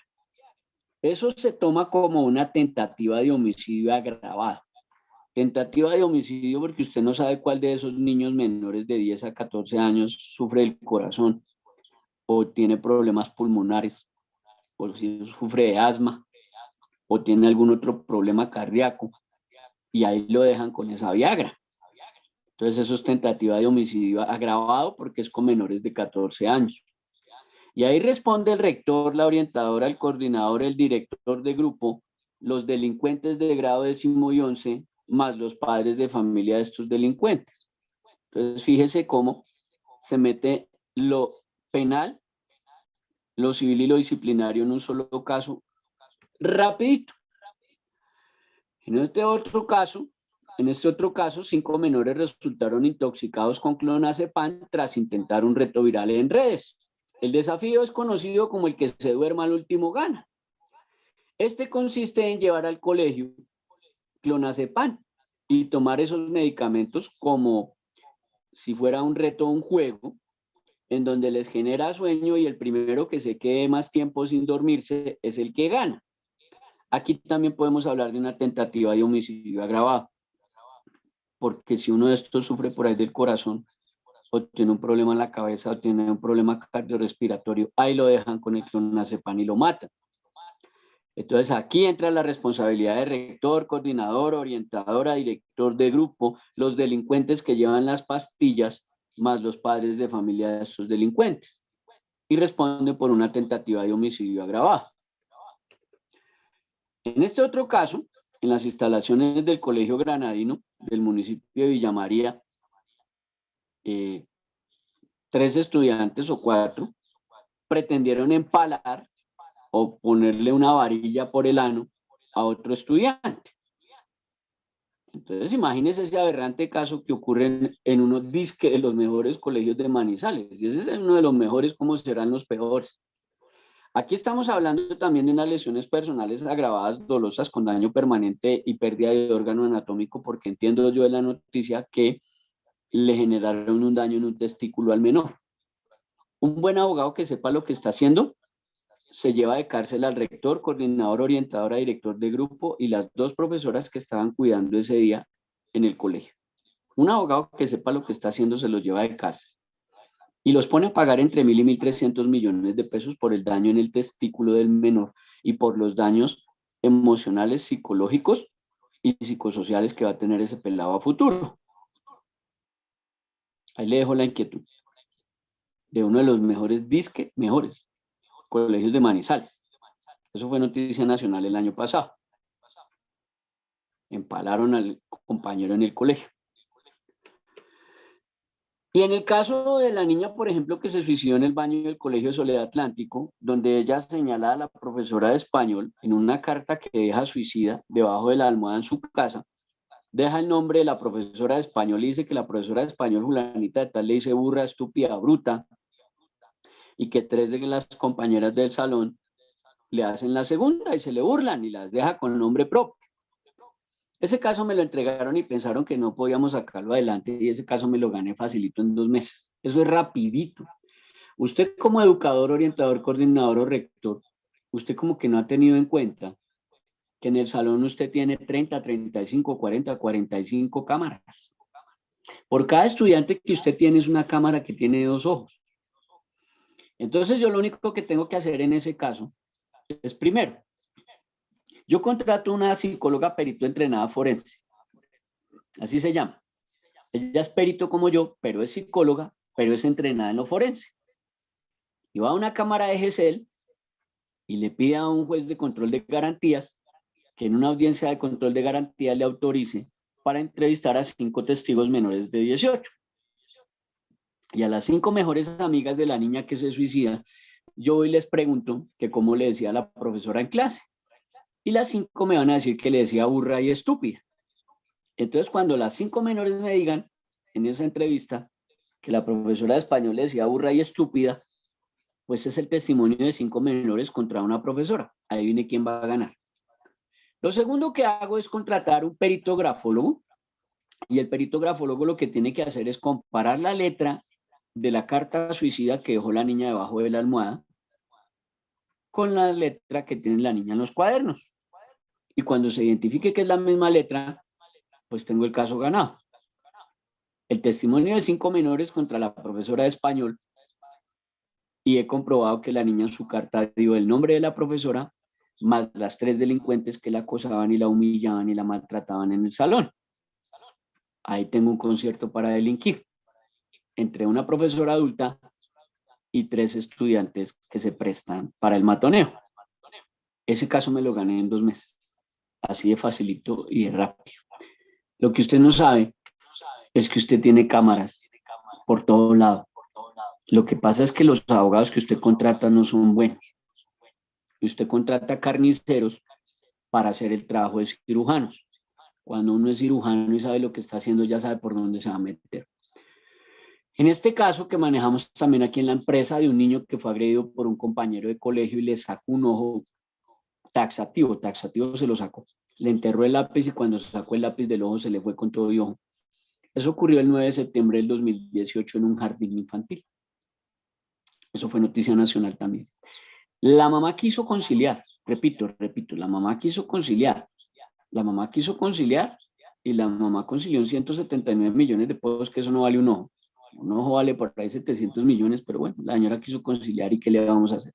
Pero ahí también usted entiende que hay una responsabilidad penal, civil y disciplinaria de la profesora que está a cuidado del menor y no fue capaz de cuidar. 9 de septiembre del 2018.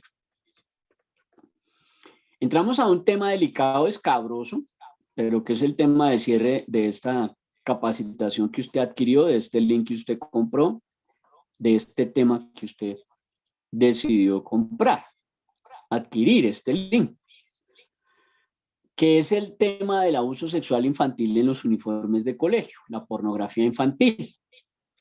Entonces hay un delito que se llama la pornografía infantil y que se está promoviendo mucho en los uniformes de colegio y que no tiene mucho auge, pero porque los padres de familia no están enterados de que pueden demandar y pueden denunciar.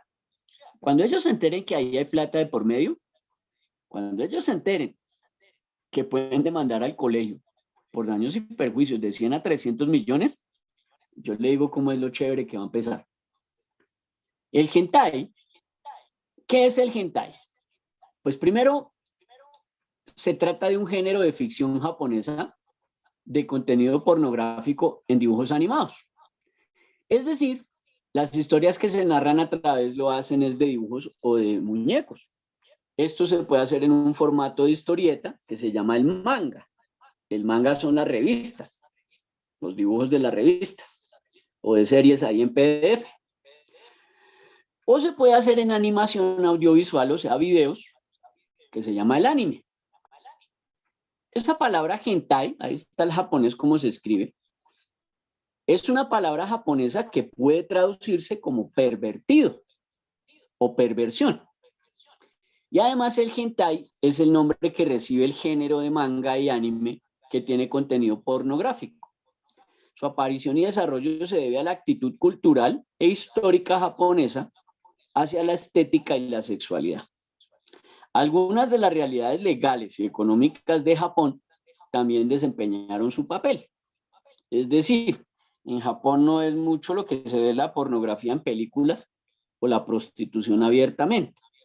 Entonces lo disfrazaron como dibujo animado.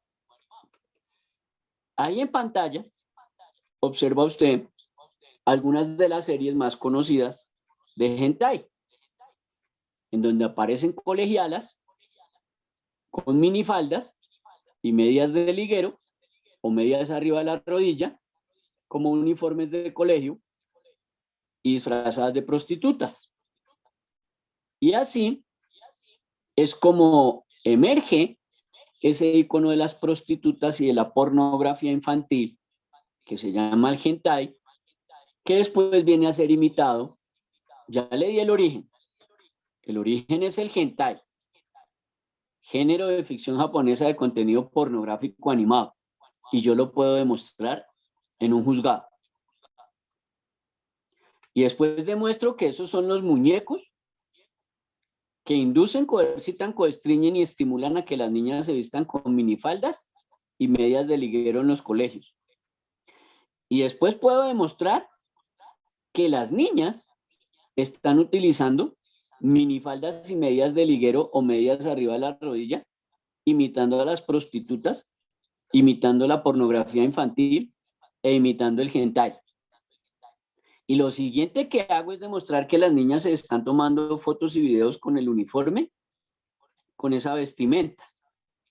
Y lo siguiente que hago es llevar la jurisprudencia al juzgado y entregarle al fiscal esta jurisprudencia que dice que los elementos y las características del delito de pornografía con menores de edad, según la Sala de Casación Penal de la Corte Suprema de Justicia, que precisó los elementos y características del delito de pornografía con personas menores de 18, menores de 18, menores de 18.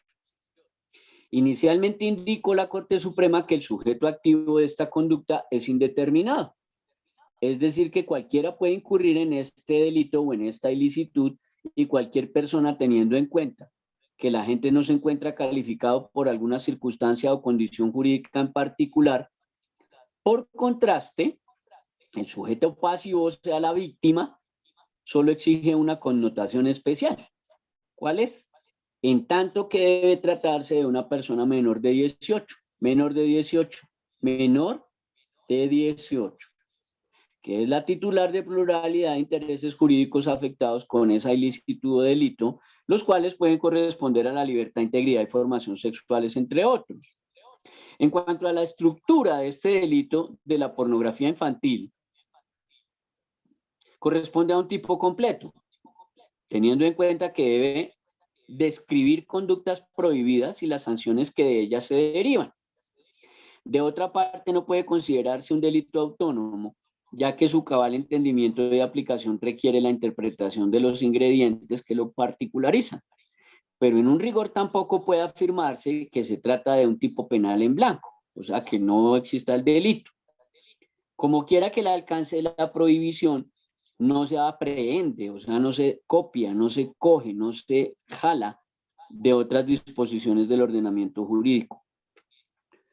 En cuanto al bien jurídico tutelado, por su lado, la Corte Suprema de Justicia, que dice que como en el caso examinado se tiene que es la libertad, integridad y formación sexuales, las cuales resultarían afectadas en el acto mismo en que la gente fotografíe o filme o produzca por cualquier medio la iconografía pornográfica que implique a menores de 18 años. O sea, niñas haciéndose videos con el uniforme para subirlas al Instagram, al TikTok, al Facebook, al WhatsApp, usando el uniforme. Y son menores de 18. En ese sentido, como la preceptiva del artículo 218.1 del Código Penal acude a la expresión representaciones reales de actividad sexual en referencia al objeto sobre el cual recaen las conductas, la Sala explica el concepto de pornografía así. Primero, que tiene un componente objetivo que está referido a que las representaciones deben ser de contenido sexual y puedan catalogarse de esa manera por el común de los observadores. O sea, yo puedo demostrar que las estudiantes están disfrazadas de prostitutas y de muñequitas del anime, el manga y el hentai. Yo puedo demostrar que están haciendo bailes eróticos sexuales por los videos que suben a TikTok, bailando reggaetón o haciendo twerking. Segundo, que ese material pornográfico debe estar destinado a la búsqueda de la excitación sexual, lo cual significa que tiene un componente de finalidad objetivada presente en la propia representación, que no depende de la intención de quien lo elabora o utiliza posteriormente. O sea, yo puedo demostrar que se están tomando fotos eróticos sexuales con las minifaldas del colegio, haciendo twerking y haciendo poses eróticos sexuales, que tienen un componente de finalidad objetiva, y es que se convierta en material pornográfico destinado a excitar a quien lo ve, para que termine masturbándose o haciendo vejámenes o incluso violando a alguna de las niñas. Y por último, concluye que las representaciones reales de esa actividad sexual con menores de 18, menores de 18, se refieren a una iconografía en la que participan seres humanos con edad inferior a la señalada. O sea, menores de 18 que están desarrollando conductas sexuales explícitas tendientes a producir excitación sexual, o sea, bailando twerking, bailando reggaetón, haciendo bailes eróticos sexuales con el uniforme del colegio que aprobó un consejo directivo. Entonces, un padre de familia bien informado y un padre de familia bien asesorado, con un abogado que sepa lo que está haciendo y que la tenga clara, puede denunciar al consejo directivo del colegio por pornografía infantil para que les den entre 10 y 20 años de cárcel en concierto para delinquir. Porque el que define cuál es el uniforme del colegio, que de ninguna manera puede ser minifaldas, ni medias de liguero, ni medias arriba de la rodilla, es el consejo directivo. Y los que firman ahí el manual de convivencia, firman ahí cuál es el uniforme. Y esas cabezas rodarán. Entonces, vuelvo y le repito, un padre de familia bien informado y bien asesorado puede denunciar al consejo directivo del colegio por pornografía infantil. Pueda que no les gane, pero sus 20 millones sí tienen que pagar en abogados. Ahí le dejo la inquietud. El Código Penal, por su lado, en su artículo 217, habla del estímulo a la prostitución de menores.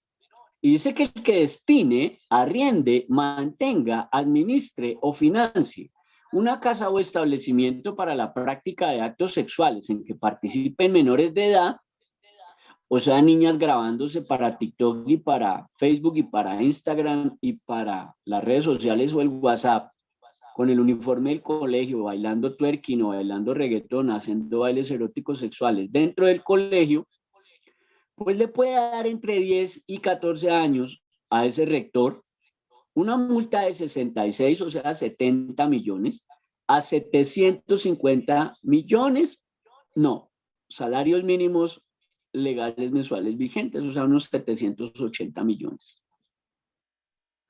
La pena se aumentará de una tercera parte a la mitad cuando el responsable sea integrante de la familia de la víctima, o sea, el papá o la mamá sean cómplices por omisión de este estímulo a la prostitución de menores. Por su lado, el artículo 214 del Código Penal habla del constreñimiento a la prostitución. Y dice que el que con ánimo de lucrarse, o ahí se lo puse en amarillo, o para satisfacer los deseos de otro, o sea, que usted no está pidiendo plata, ni está cobrando. Usted lo está permitiendo es para satisfacer los deseos sexuales de un tercero. Constriña a cualquier persona al comercio carnal o a la prostitución, incurrirá en prisión de 9 a 13 años y una multa de 66 a 750 salarios mínimos, o sea, 70 millones a 780 a 800 millones de pesos. Y el artículo 213A, que abarca a los profesores y a los padres, abarca a los profesores y a los padres. Repito, abarca por igual a profesores y a padres. Es el proxenetismo con menor de edad, que dice que el que con ánimo de lucro para sí o para un tercero, o que el que me importa lo subraye en amarillo, para satisfacer los deseos sexuales de otro, facilite o participe de cualquier forma en la explotación sexual de otra persona menor de 18. Le van a dar de 14 a 25 años. Le van a dar de 70 a 800 salarios mínimos en millones. 70 a 800 millones de multa. Yo no sé si usted ya dictó el taller de prevención del abuso sexual infantil en su colegio. Yo no sé si usted ya le hizo la advertencia a los papás que de ninguna manera el colegio permite que las niñas vengan en minifalda al colegio. Yo no sé si usted ya le hizo la advertencia a los papás que de ninguna manera están permitidos los videos que se hagan las niñas con el uniforme, bailando twerking o bailando reggaetón para las redes sociales, de su tal TikTok, su Instagram, su WhatsApp, su Snapchat. Yo no tengo la menor idea si usted ya adelantó esos temas de prevención y promoción, o sea, si usted ya cumplió con los artículos 29 y 30 de la ley 1620 del 2013. Pero en resumen, si no lo ha hecho, hágalo porque se va a meter en un lío de valga medios. En el tema de las niñas embarazadas, que es un caso que tengo de hace 2 meses, que ya le dieron una condena en primera instancia a un rector, es por el caso de una embarazada que pierde el bebé por un balonazo en el descanso. Pues al rector lo meten en la cárcel por cómplice por omisión en un homicidio culposo, porque no hizo un acta de responsabilidad con los padres, porque no hay un acta de exención de responsabilidad del rector acogiéndose al artículo 32 del Código Penal. Si necesita el acta, nosotros se la suministramos. Si usted es rector o usted es profesor y usted tiene una niña embarazada en su salón, a la cual usted le dicta clase, mejor haga el acta de exención de responsabilidad sobre el artículo 32 del Código Penal, nos llama, nos consulta, nos contacta y le colaboramos con el acta. No sea que le den cárcel por cómplice en un homicidio culposo. La niña tenga por ahí un aborto espontáneo en su salón, en su clase, y yo le digo lo bien que le va a ir.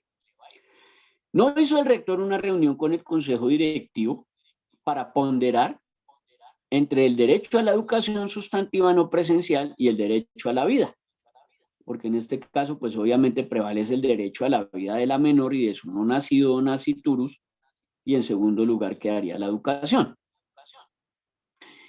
No se generó ese texto en el manual de convivencia escolar ajustado al tema y no le hizo una advertencia a este rector a los padres de familia y a los acudientes por escrito en términos de exención de responsabilidad, en donde les dice, venga, si ustedes van a dejar aquí a la niña, nosotros no les podemos responder por la niña porque yo no tengo una enfermera que la cuide todo el día, ni el celador va a estar detrás de la niña todo el tiempo para que no se resbale, para que no se caiga, para que no le hagan zancadillas, para que no le dé estrés, para que no tenga un aborto espontáneo, para que la niña no tenga un problema que le pueda afectar el bebé o el feto.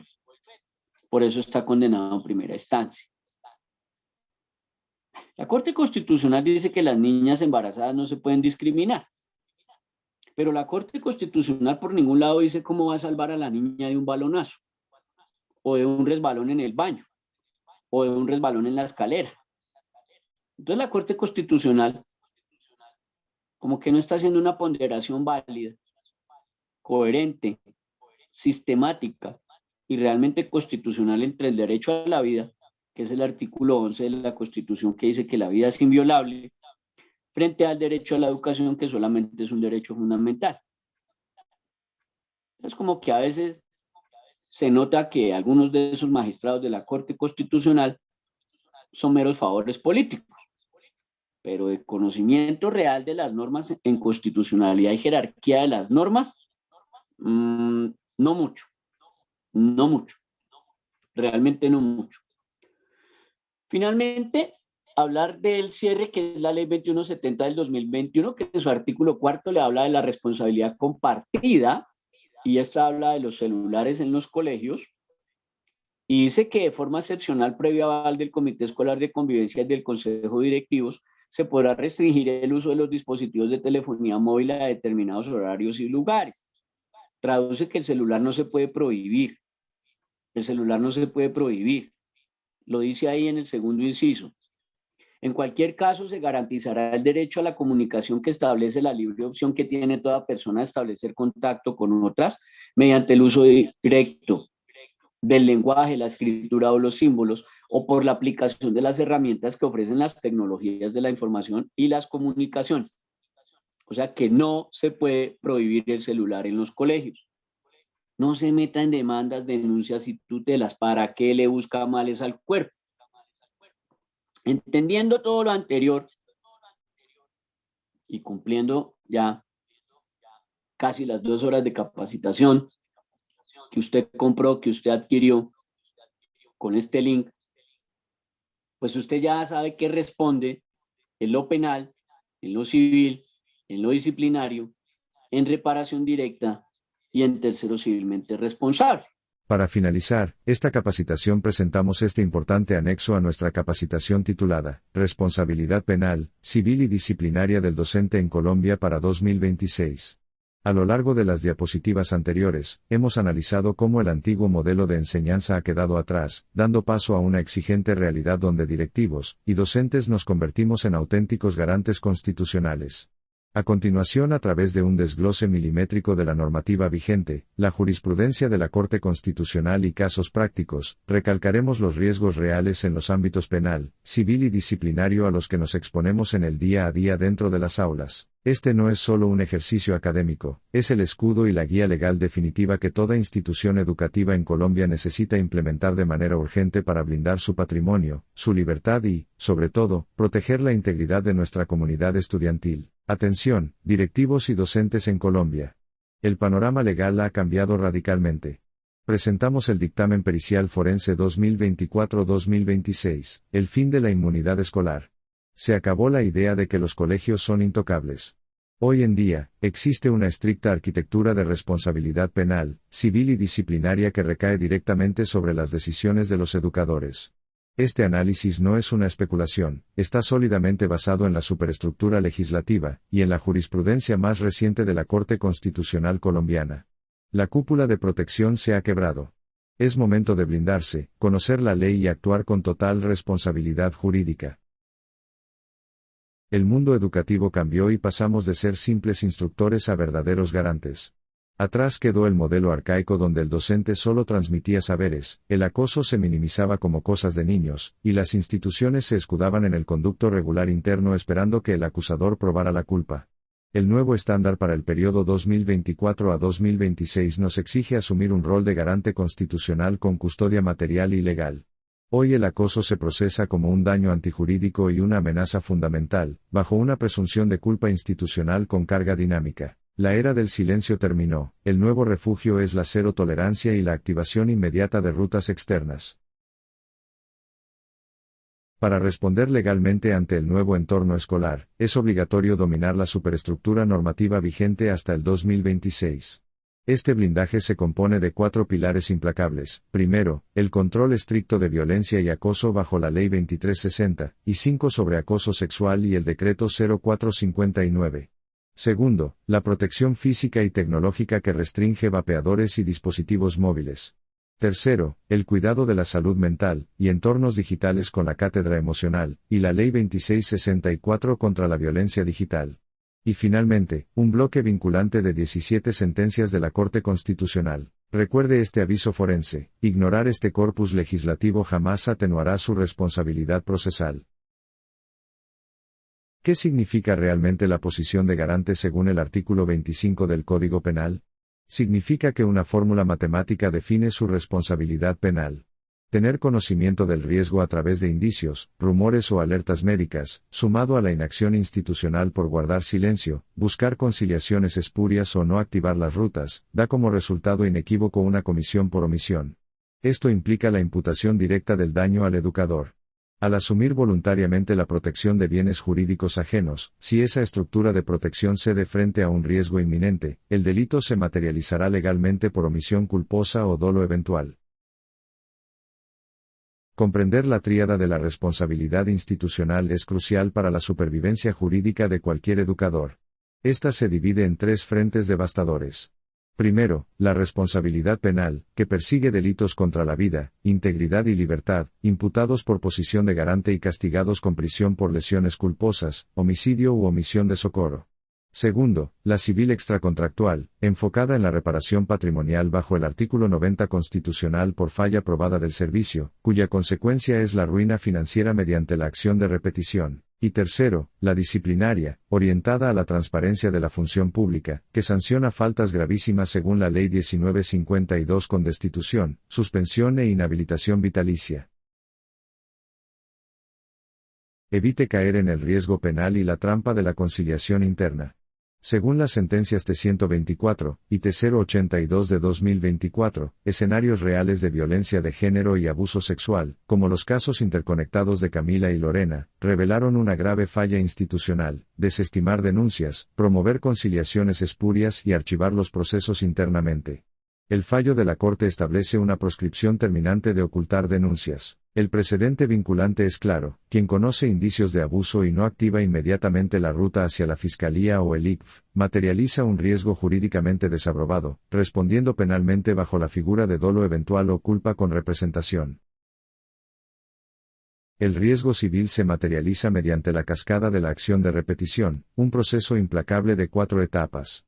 Todo inicia con una falla en el servicio por omisión institucional frente al matoneo continuo, según la sentencia T-252 de 2023. Esto genera una condena al Estado, obligándolo a pagar indemnizaciones millonarias por daño moral y a la vida en relación. Posteriormente, se activa la acción de repetición bajo el artículo 90 de la Constitución Política, que es la obligación constitucional ineludible de demandar al funcionario. La consecuencia final es el embargo patrimonial, donde el patrimonio personal y familiar del rector o docente es afectado por culpa grave. Tenga en cuenta que retirar al menor del colegio por carencia actual de objeto ya no exime a la institución de pagar.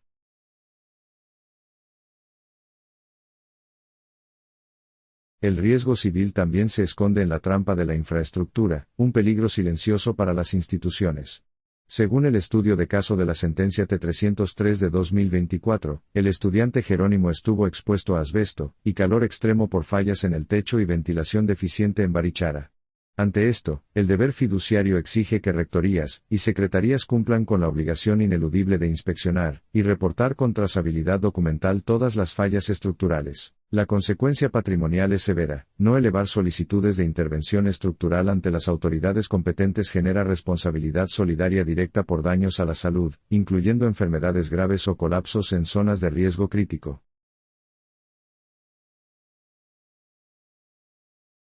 Al momento de imponer una sanción escolar, nos enfrentamos al riesgo disciplinario a través del árbol del debido proceso.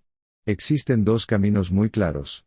El primero es el castigo de facto, una vía ilegal basada en sanciones sumarias, educación extramural caprichosa, expulsiones encubiertas, retención de diplomas o notas de comportamiento sin motivación, lo cual se configura como una falta gravísima por abuso de autoridad y extralimitación dolosa. El segundo camino es el debido proceso ponderado, la única vía legal, que exige el agotamiento del procedimiento reglado, presunción de inocencia, controversia de la prueba y la subordinación del manual de convivencia a la Constitución. Este enfoque es su único escudo protector para garantizar una actuación totalmente ajustada a derecho. El pivote tecnológico y sanitario exige un manejo riguroso bajo 2 enfoques normativos. En tecnología en el aula, regulada por la Directiva 01 de 2026, y la Ley 2170 de 2021, se debe transitar del decomiso arbitrario hacia la ciudadanía digital. Retener celulares sin protocolo en el proyecto educativo institucional ni finalidad pedagógica constituye una falta disciplinaria por retención indebida. Por otro lado, en salud pública, la Ley 2354 de 2024 impone tolerancia cero y prohibición absoluta de vapeadores. La omisión o permisión tácita de su porte se sanciona como una grave negligencia disciplinaria. El dashboard estudiantil revela los primeros 3 nodos de vulnerabilidad y su impacto jurídico. En el perfil de TAE y neurodivergencia, la inacción ante la inmadurez cognitiva o el bullying genera destitución disciplinaria y reparación patrimonial directa por falla grave. Para estudiantes con discapacidad física o severa, la expulsión encubierta motivada por desgaste institucional se sanciona con una condena por falla probada del servicio y acción de repetición. Finalmente, frente a identidades diversas y personas trans, la negación de pronombres, la exclusión o el matoneo transfóbico activan un proceso verbal por falta gravísima debido a constreñimiento indebido y violación de derechos.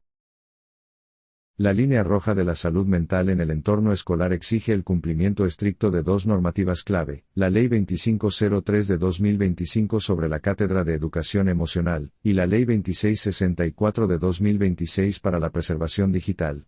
El mandato actual es innegociable: el bienestar psicológico se considera un bien jurídico protegido que obliga a la activación urgente de rutas con la EPS o el ICF ante cualquier ideación de autolesiones. El impacto penal de una falla por omisión es devastador. Ignorar o menospreciar señales clínicas de ideación suicida o ciberacoso cruzado compromete la estructura institucional, y expone directamente al docente a una imputación por homicidio culposo o inducción indirecta al suicidio, según el artículo 107 del Código Penal. La ceguera institucional es el detonante definitivo de la responsabilidad legal.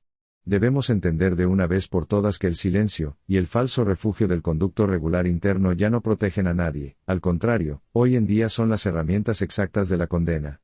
Intentar proteger la reputación del colegio archivando internamente una queja no salvará a la institución. Esta acción configura automáticamente un delito penal, una falta gravísima disciplinaria y un daño patrimonial completamente irrefutable. Quedarse de brazos cruzados no es una opción, ya que la inoperancia interna garantiza de forma inmediata la compulsa de copias a la Fiscalía. El verdadero escudo protector es la acción oportuna y legal. Para protegernos ante el escudo de cristal, es urgente implementar el protocolo de mitigación forense en 3 pasos definitivos. Primero, el rediseño del proyecto educativo institucional y los manuales, transitando de reglamentos arcaicos a protocolos con un enfoque legal forense y un debido proceso estricto. Segundo, la hiperdocumentación, porque la debida diligencia debe ser plenamente probada y no meramente enunciada. Es obligatorio documentar de forma procesal, exhaustiva y cruzada cada actuación institucional. Y tercero, la activación externa inmediata, lo que significa que ante indicios estructurados, la derivación a salud, fiscalía, policía de infancia o ICF debe ser un acto totalmente impostergable. El veredicto pericial es contundente: actuar o asumir el daño. Como aporte jurídico, el perito Joshua Elijah Germano, con 20 años de experticia, autor de 6 libros y pionero en la simbiosis legal de manuales de convivencia, es el único ciudadano con 3 fallos de tutela de propia autoría revisados por la Corte Constitucional. Su conclusión es definitiva: la ignorancia del marco legal 2024 a 2026 no enerva sus efectos punitivos. La observancia milimétrica del debido proceso, y la trazabilidad probatoria son el único escudo válido para eximir de responsabilidad patrimonial y penal a los garantes del sistema educativo colombiano.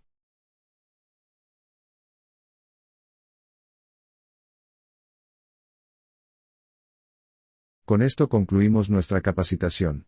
Agradecemos profundamente su interés y valiosa participación en este espacio clave para el futuro de nuestras instituciones. Queremos recordarles que no están solos en este proceso de adaptación legal. En Edúcate para Educar, la empresa creadora de esta capacitación, ponemos a su disposición nuestros 20 años de experiencia en el sector. Nos especializamos en la actualización integral de su manual de convivencia escolar, adaptándolo a las exigencias normativas vigentes, y les prestamos asesoría jurídica especializada en el ámbito educativo. Además, ofrecemos capacitaciones y talleres prácticos diseñados para la prevención efectiva de situaciones de riesgo para los menores bajo nuestro cuidado. Proteja su institución y actúe con total seguridad jurídica.